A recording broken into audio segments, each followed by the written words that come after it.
It's a bit like a high-tech pumpkin, that it's organic, totally organic on one hand, but completely mechanical on the other. My name is Michael Pickwoad, and I'm the production designer on Doctor Who.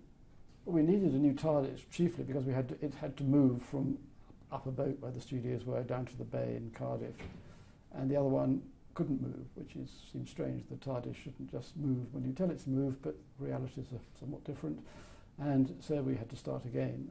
I suppose there was a sense of some alarm as to think, how on earth do you start building a TARDIS? Yes, it's a spaceship. Yes, it's bigger on the inside. No, I don't have time to talk about it. But it's... Shut up, please. Short hops are difficult. Bigger on the inside. Actually bigger. Right, come on. We're going to go back out there. We've moved. It's a spaceship. We flew away. Well, we wanted to go for a more serious tone. I mean, the Doctor was getting older. We wanted something that didn't look too frivolous. I mean, the other one was great fun, but there were some very whimsical bits on it that didn't self-explain themselves. And so we just wanted something that, when you walked into it, you'd say to yourself, this could fly. What mustn't I touch? Stephen Moffat was very keen that the next TARDIS should be sort of more technical in feel, slightly, and give it like high-tech architecture, sharp and precise. Here you can see the sketches of the time rotor and some of the early versions of the console. Like, there are certain things that are on it and certain things are not, but on a process like this you have to just keep drawing it again and again and again, just working on ideas till you get something you think, oh, that's what's going to work. And this is another element. This is from the Hadron Collider, but this was one of the inspirations for the inside of the time rotor, because it was just scintillatingly precise. You just feel it must do something wonderful. We measured up the old TARDIS and realised that actually it was an awful lot more volume than you could actually use. The space that it occupied was actually enormous, but you couldn't actually get to most parts of it. So I thought, well, let's try and make something that you can get to all of it. I wanted to give it a lot more sense of movement inside, and as you can see, there are various levels that you can run up and down, and Matt Smith certainly was a Doctor who didn't like to stand still. Well, as you can see, there's 18 of these ribs round, and this is the main feature of the constructional feature of the TARDIS, because in one go you can give it the shape you want it, give it the delicacy, put all the sort of design touches in, yet it's strong enough to take the gallery.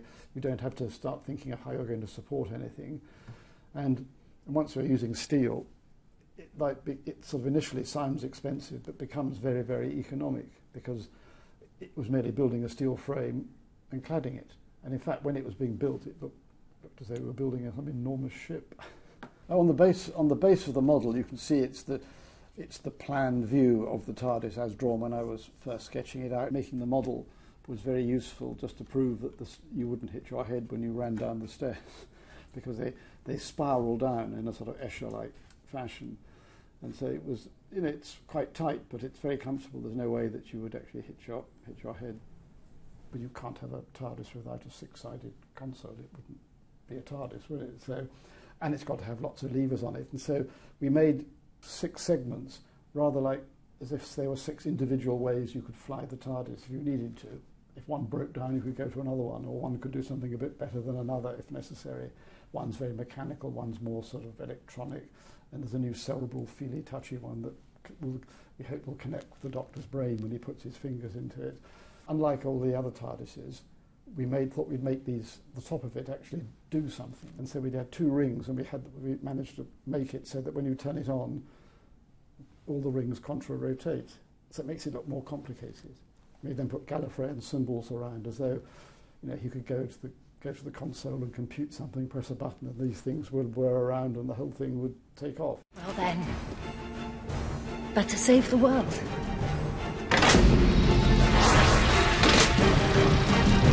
Without the TARDIS, there isn't a Doctor. That sort of it was there from the very first thing, and I think in a way it's the magic box that gets him about, that does half the tricks that he does.